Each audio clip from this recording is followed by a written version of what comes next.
ban stratégie lañu war a mën a taxawal foofu. Cheikh xam nga stratégie bi moom boo ko da nga koy tënk ci mesures barrières yi nga xam ne ministère de la santé ñu ngi koy faral di wax. Respecter distanciation physique ba noppi takk masque respecter hygiène individuelle ak hygiène collective waaye dafa day jar ñu fàttali. Covid 19 nan la fi dikki. xam nga dañoo jékki-jékki di wax SRAS 2. en Chine jékki-jékki wax ne coronavirus. appellation virus bi dafa évoluer dafa muter jékki-jékki wax ñu Covid 19. stratégie communication yooyu ñu jël di def matraquage ci benn terme ba nit ñi approprié wu ko te xamuñu sax en réalité fan la jógee ak lu ko sabab loolu moom mënut a càmbar. pourquoi ñun ñuy jël rek ay terminologie di ñu ko sànni ñu koy approprié wu te duñ xool duñ def objection.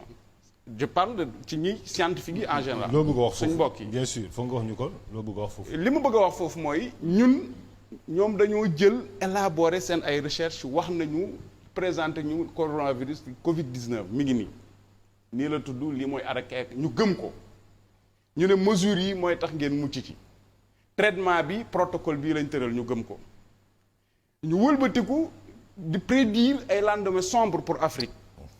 am ñu ko gëm am ñu sceptique ñu wëlbati ko ñun communauté mouride ne mën nañu organiser màggal tout en respectant mesures barrières yooyu ñu wax te jafe-jafe ju am. am ñu am maa ngi ñëw ñu def objection. ñu def objection. oui am ñu ne ñu am ñu ciy sikki sàkk. waaye li ëpp solo loolu da ngay xool sur le plan graduel évolution wu communication président de la République docteur bi mu koy junj sànq. dafa njëkk a utiliser une communication grave alerte une communication de guerre jékki-jékki ñëw apaisé jékki-jékki ñëw daal ne apprenons à vivre avec le virus. parce que ci deuxième communication bi daf ne lui laissons pas nos vies et ne lui laissons pas la vie buñ ko bàyyee suñuy bakkan te buñ ko bàyyee bosam mu dem ci bu mujj bi mu ne lui laissons pas la vie de notre économie. kon changé na paradigme am na beneen souci te xam nga communiqué président buy wax lam wax ngay jàpp mais lal wax ji mën na laa léegi ci contexte boobu quand on parle d'économie ñu circonscrire foofu dañoo xayma en 2017 ne màggal gi dana wàcce 249 milliards 800 millions ci chiffre d'affaires. ça a été même revu à la hausse selon le dernier màggal na dem ba presque 400 milliards de francs. non maa ngi ñëw je suis au minimum. nañ raisonner au minimum. parce que je veux pas faire d'extrapolation. xam nga ay statistiques je préfère les minimums. ok léegi ñu sukkandiku ci 249 milliards 800 millions chiffre d'affaires. mooy li ñu mën a xayma buñ fàtte ne le Bawol est un bassin de l'économie informelle. kon li ñu quantifié li ñu mën a jàpp ci statistique am na lu ñuy rëcc loo xam ne xëy na sax moo ko ëpp. léegi ci 249 milliards 800 millions yi bu calculer TVA bi rek 18% yi li nga xam ne ci état bi la jëm 44 milliards yu teg dara lay doon léegi loolu ñu ne instant yi notre économie est moribonde.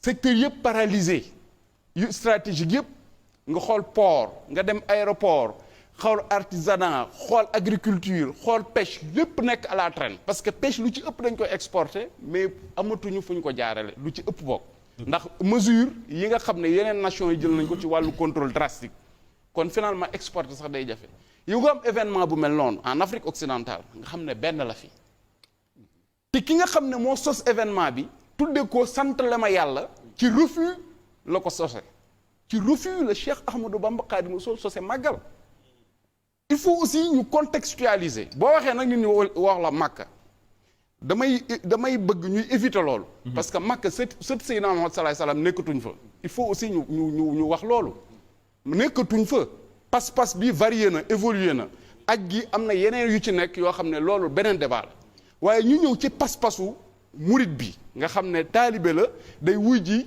nga xam ne woote Serigne Touba kooku au-delà des considérations économiques yi ci wàllu pas-pas ak diine boo xamul sociologie am pour nga coacher ko ci contexte bu mel nii mën na laa jafe xam nga lan moo la koy yombal da ngay dellu ci kilifaam muy la xalif général des mourides nga jébbal ko kàddoom ndax Cheikh Mamadou Mountakha dafa am lu mu def loo xam ne taarix dana ko téye bi ñuy wax mbirum virus bi le 13 mars le 2 lañ wax am premier cas le 13 mars mu joxe 200 millions.